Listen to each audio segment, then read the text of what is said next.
I told my wife, like, delete all of my voice messages when I die.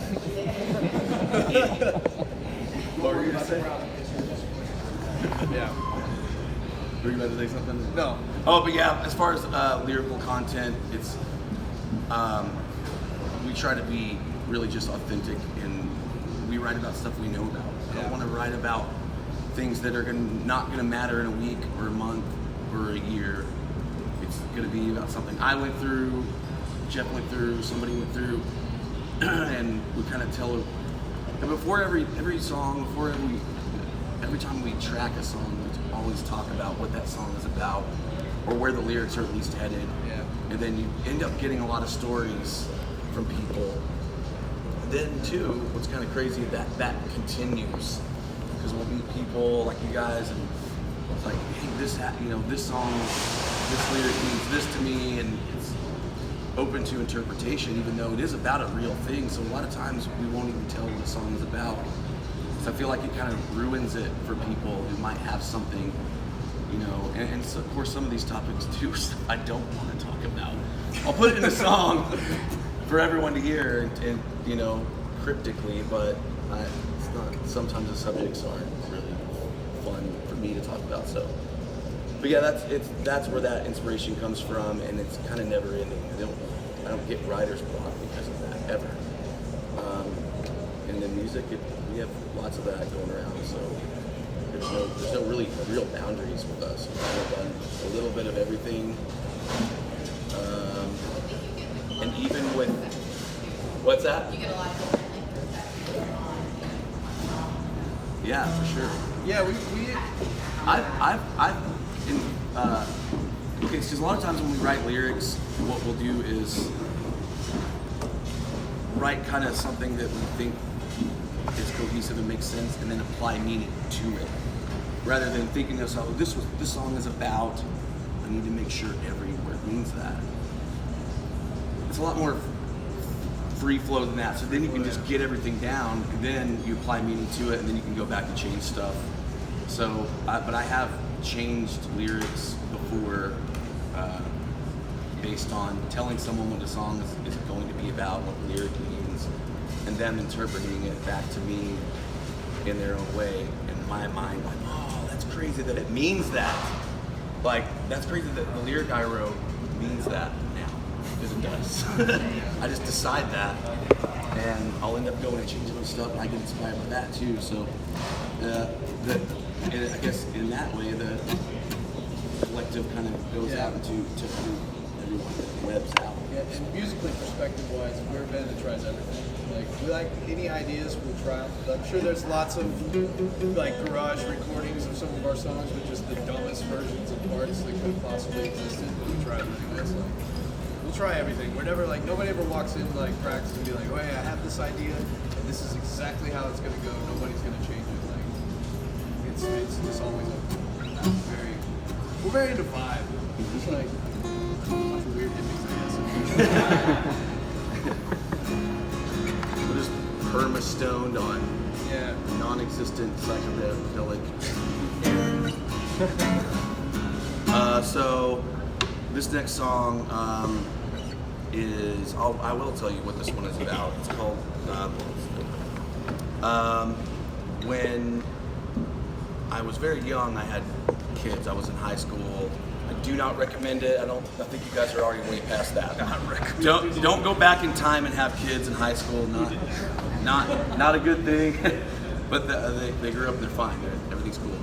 But I had gone through this weird relationship, and it ended up being really terrible. And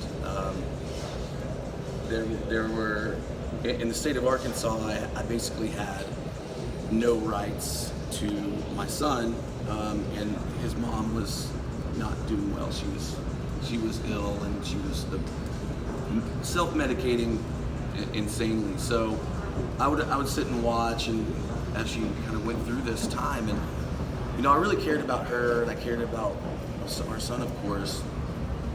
But it had gotten, without saying exactly what happened, it had gotten so bad that I would go to her house and sit and watch and just make sure that everything was okay with him, because he was a baby. And some really crazy events went down that night involving some drug dealers. And it was the first time I've ever told this story to anyone not in this band and family, but it was pretty insane what was going on, and they had left and left our son in the house alone.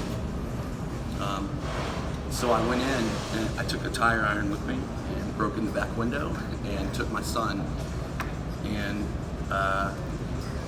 while I was in there, they came back, these drug dealers, and I had locked him out, but I had full on told myself if they come into that door, I'm gonna hit them.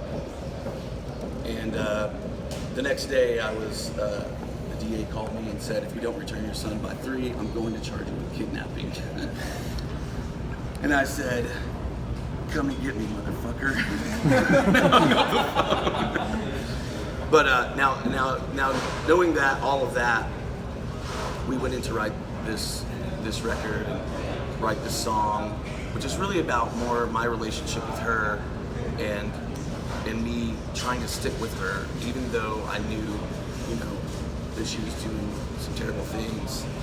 I knew that she wasn't really like that because I remembered her before, and I remember how good of a person she was, and so I just stuck with her. And this song is really about our relationship during that time, and so it's again inspired by true events. Where's my water? But I'm a mess, by the way. Anyway, this song off the Anti-Mother is called Self-Employed Chemist. Make sure I don't play this one too slow either.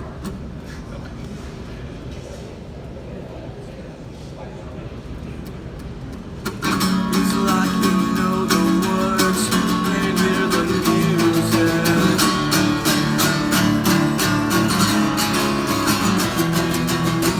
You live a life for so long, now you believe it. There's bullets and take magic pills.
All right, we gotta play this last song. We're 40 minutes in. I had no idea it was this long. What was it like playing Warped Tour in 2008 and 2007? That was the first time I ever saw you guys. I have a good story from that though. So Katy Perry was on that year, and she wasn't a star yet. Her song "Kissed a Girl" it came out on that tour, and she exploded. But she was on this little side stage the whole time, and there was nothing they could do about it. So this pop star is on this little stage, but our bus drivers were best friends. So we were always with them. We parked next to her bus every day. We were at the Pilots and Loves truck stations and stuff every day. And they hated Norma Jean. You have to understand, like, they were clean and they had, her face was on her side of her bus. She was a little different than, lots of, very clean, pretty, we were very good, nice people, but we were just dirty and smelly, and for real, like that long of a tour, just stuck in a parking lot. We're homeless in a parking lot. That's what being on tour is like. You're homeless in the parking lot. But they hated our guts, and there was one day, I think they were kind of just waiting for a reason to tell on us. And I don't think it was her necessarily, because I had met her and she was really nice. But her crew, more than her band, more hated us than anyone. And there was one day, our merch guy, I guess, was walking through the parking lot and kicked a bottle, and it just got a little too close to her guitar player's head. I don't know if this was on purpose or not. I seriously doubt it, knowing this guy. He was a very nice person, but they went and told on us, and we had to have a meeting with Kevin Lyman, and it was like all of us, and just imagine the dirtiest rock band on the tour, and then the cleanest, most beautiful people on the tour sitting over here, just all in Kevin Lyman's office getting in trouble, because we had little problems the whole time.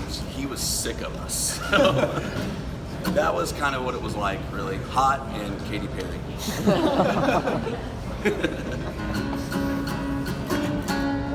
So we got to play this last song. Thank you guys so much for coming out. After this, we're going to go to the table over there. You can get all your stuff.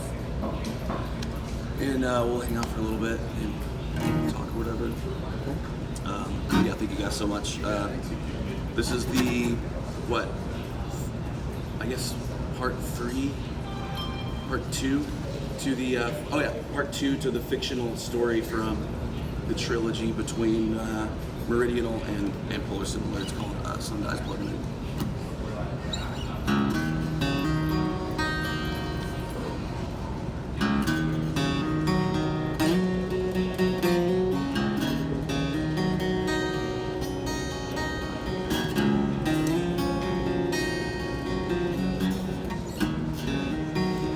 Sorry.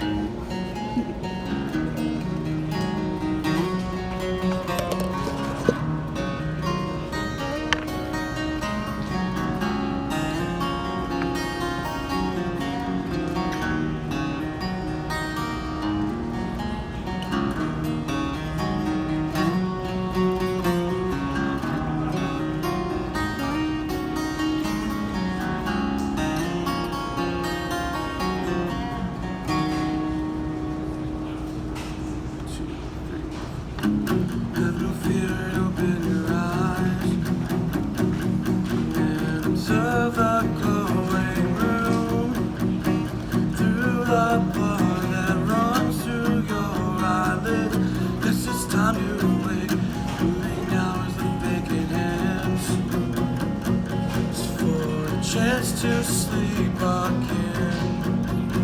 Drag my feet across the earth. Yeah, guess that nothing's destroyed. Make my way through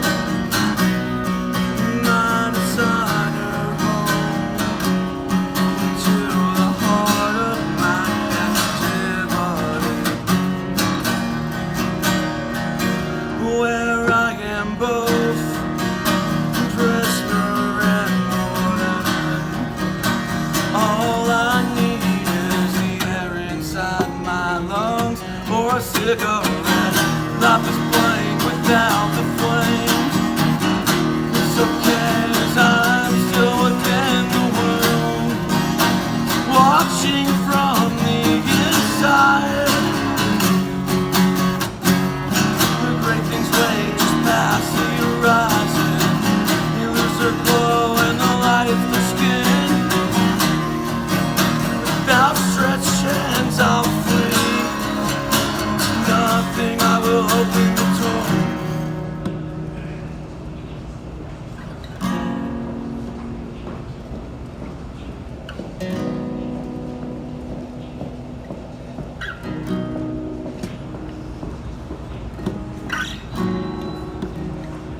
hits my skin the first time in days.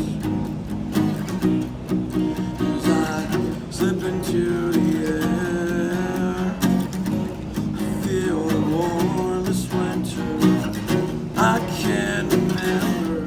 Breathless is the empty world. Aimlessly walking, vacant city. The architecture is all alone. This is the end. I don't feel a damn. My tired feet matter no more. Seems things I tend to believe away all to my fate. To dig my shallow graves. Must have felt it before you even woke up. You should have known it years ago. You must have felt it before you even woke up. You should have known it years ago.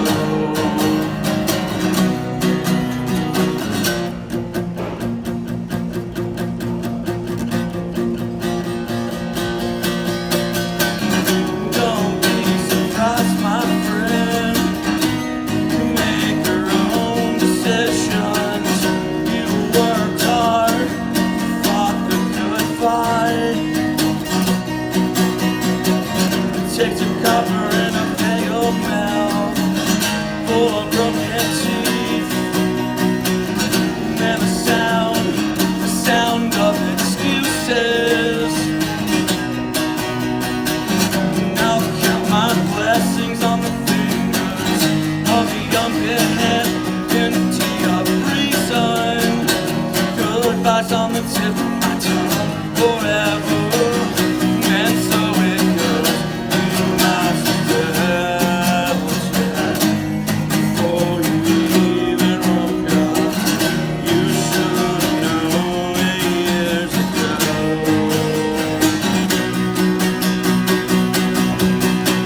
And I will storm the gates of hell, and I will kill the queen of death herself.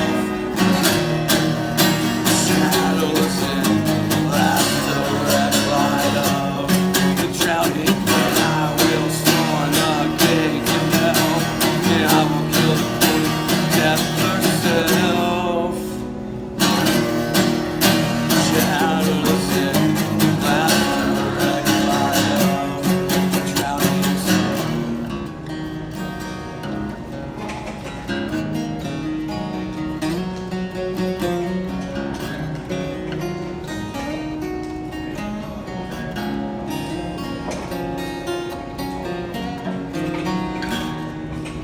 Cool.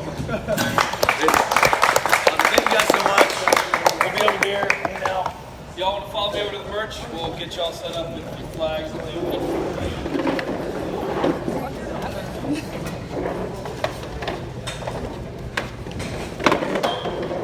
Alex, say goodbye to the camera.